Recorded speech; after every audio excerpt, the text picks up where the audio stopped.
Hey Mark, Devin from Zeroline Golf, and I'm taking a look at the video and some of the comments that some of your folks have made as far as the application that you featured on your weekly fix about the hips in the golf swing.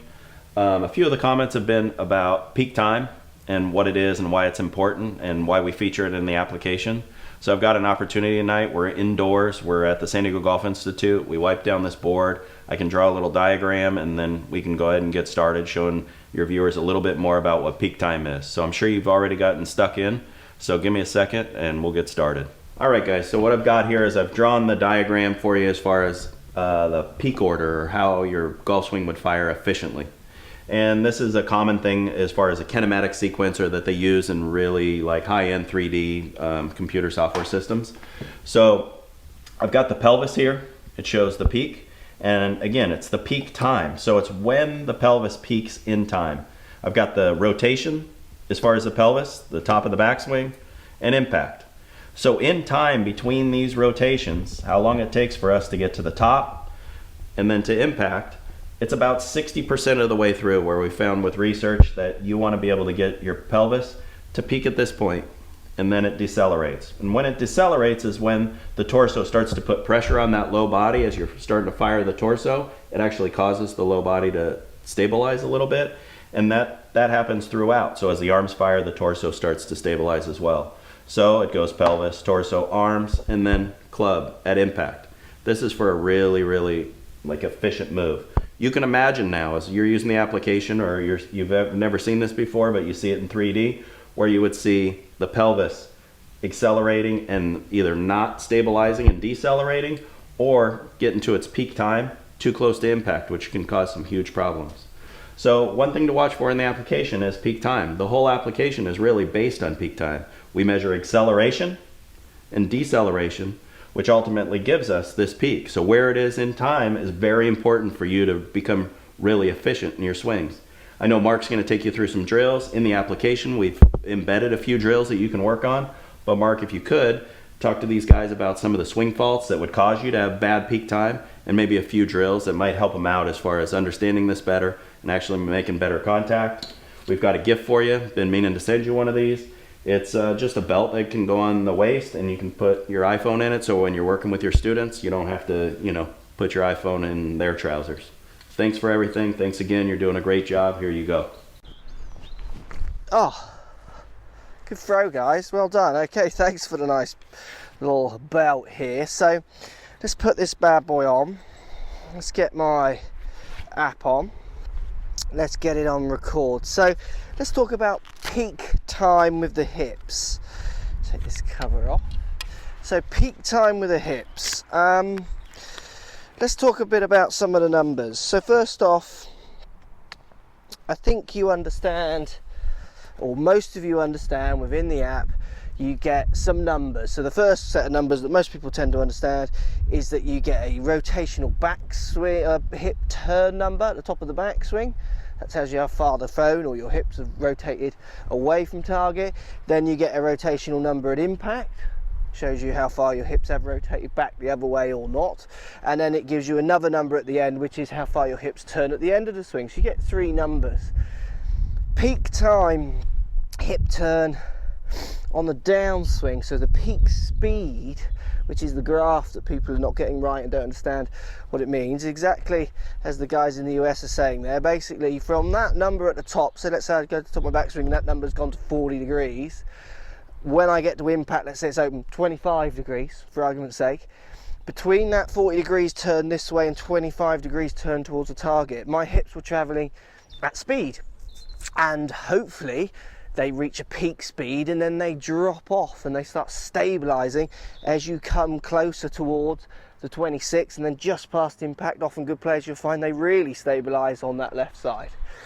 So one of the main reasons I see for people not getting their peak speeds at the right time, if I can pull this off, let's get this on, that's recording.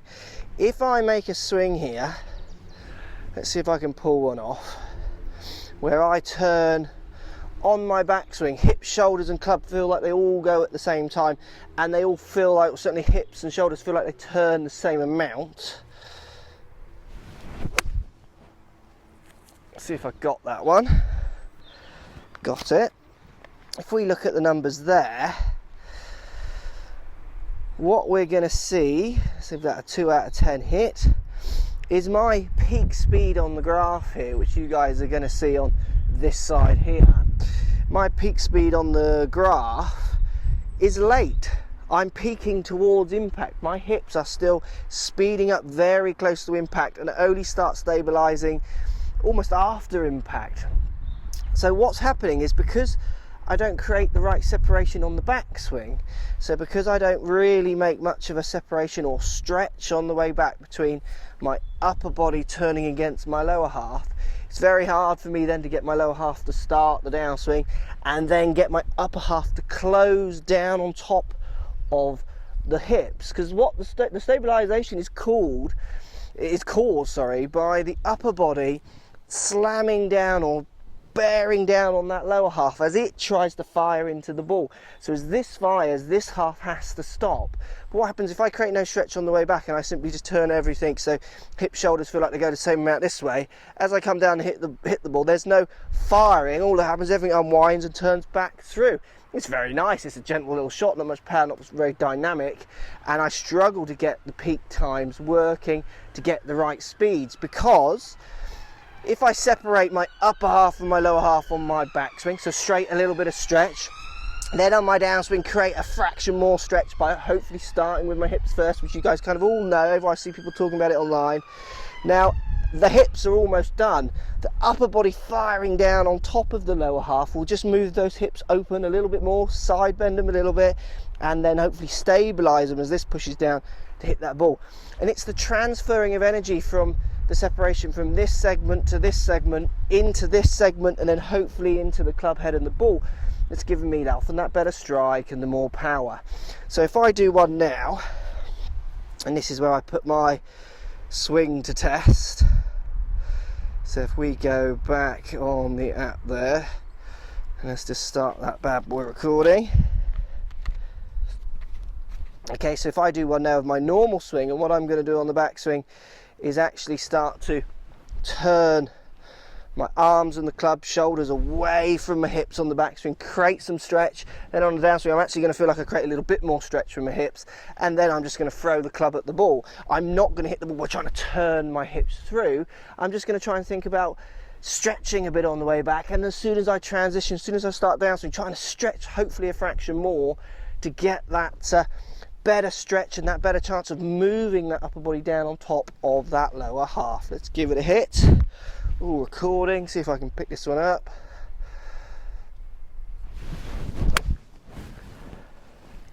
Okay, not a bad shot. Did we get that one? We did.